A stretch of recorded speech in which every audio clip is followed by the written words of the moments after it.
बहुत समय पहले एक विशाल और समृद्ध राज्य था, जिसकी राजधानी घने जंगलों और शांत नदियों के बीच स्थित थी।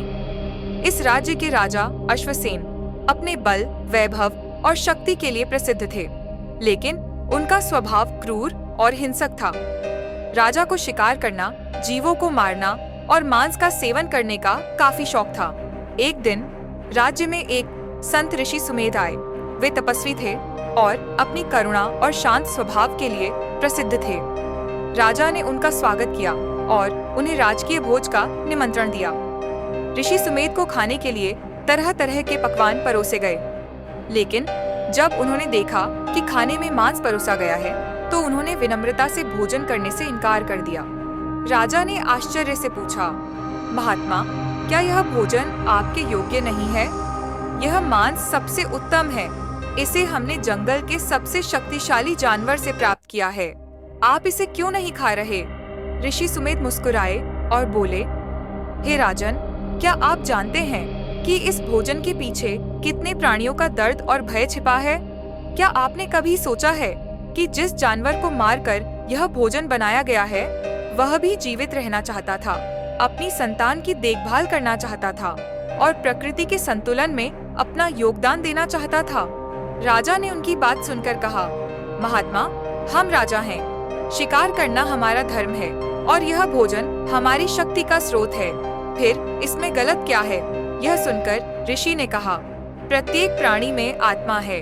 जिस प्रकार हम अपने जीवन से प्रेम करते हैं, उसी प्रकार वे भी अपने जीवन से प्रेम करते हैं।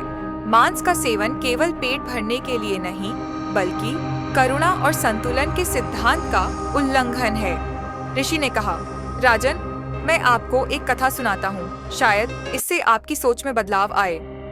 उसके बाद फिर ऋषि ने राजा को एक कथा सुनाई। बहुत समय पहले एक राजा वीरधन था, जो अपनी शक्ति के लिए प्रसिद्ध था। उसने शिकार और मांसाहार को अपने जीवन का हिस्सा बना लिया था।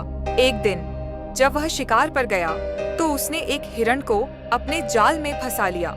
हिरण ने उससे विनती की, हे राजन, मुझे मत मारो। मेरे छोटे छोटे बच्चे मेरा इंतजार कर रहे हैं। अगर मैं नहीं लौटी तो वे भूख से मर जाएंगे। लेकिन राजा ने उसकी बात नहीं सुनी और उस पर तीर चला दिया। उस हिरण ने दर्द से तड़पते हुए राजा को श्राप दिया और कहा, हे राजन, तुम्हारा हृदय इतना कठोर है कि तुम दूसरों के दर्द को महसूस नहीं कर सकते। तुम्हारे इस क्रूर कर्म का परिणाम तुम्हारे राज्य पर पड़ेगा। उस समय उस हिरण ने राजा को श्राप दिया, तुम्हारे अन्याय के कारण प्रकृति का संतुलन बिगड़ेगा और तुम्हारे राज्य में अकाल पड़ेगा। ऐसा कहने के बाद हिरण ने दम तोड़ दिया। उस दिन से राजा के राज्य में दुर्भाग्य आ गया। नदियां सूखने लगीं, जंगल उजड़ गए और लोगों को भूख और प्यास से तड़पने लगे। राजा ने अपनी भूल को समझा और मांसाहार छोड़कर पशुओं की रक्षा करने का वचन दिया। तभी उसके राज्य में खुशहाली लौटी।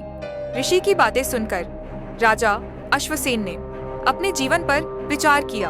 उन्होंने महसूस किया कि उनके शिकार और मांसाहार की आदतों ने न केवल निर्दोष प्राणियों को दर्द देता है, बल्कि उनके राज्य की समृद्धि और शांति को भी प्रभावित करता है।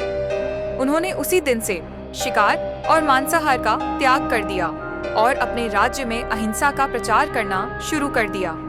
उन्होंने जंगलों को संरक्षित करने और पशुओं की सुरक्षा के लिए कानून बनाए। राजा के इस परिवर्तन से राज्य में शांति लौट आई।